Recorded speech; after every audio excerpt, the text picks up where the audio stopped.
شايف الكبه؟ بص الكبه وسع ايه من جوه. سكينه 3 سكينه 6 سلاح. تمام، هنفكهم مع بعض وهجربها معاكم. بسم الله. نار تيتانيوم، سلاح تيتانيوم، يعني ايه حاجه كده تطحن الحديد.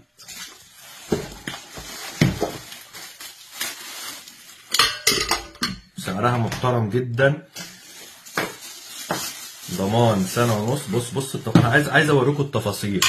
يعني انت شايفه السلاح، الترس عامل ايه؟ ترس ستانلس. تمام، طبعا في كبات بيبقى الترس ده بلاستيك بينبري مع الوقت. شايفه برضو الترس اللي هنا اللي شغال عليه.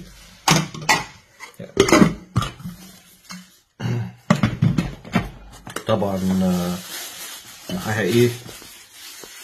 تيجي بفيشة بلادها الثلاثية. فيشة بلادها الثلاثية هنجربها معاكم دلوقتي.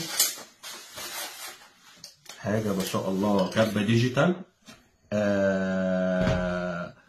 محترمة جدا، 6 سلاح. الكبة اهي بعد ما وصلناها بالكهرباء. عندك الديجيتال والسلاح ما شاء الله، كبة يعني ممتازة جدا، واسعة جدا. تحبي تعملي فيها اي حاجة شغالة. عايزة تطحني فيها التلج هتطحنه. بص دي اتعدل سرعات. شوف السرعة بتاعتها. طبعا الواط بتاعها فعلي، واعلى واط بالنسبة للكبات. بص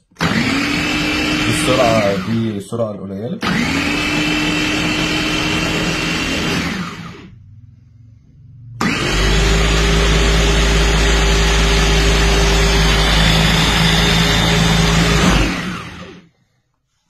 اللي واخد الكبه دي كسبان، اللي هيشتري الكبه دي كسبان. تمام، والله كبه محترمه جدا، وحاجه يعني من الحاجات اللي هي ايه اللي الواحد بيشوفها قليله. يعني هي كانت كميه جايه، وبفضل الله الحمد لله وفضله يعني ما عادش باقي منها كتير. واحنا منزلين عليها عرض خاص على فكره لفتره محدوده، والكميه اللي موجوده مش كتير.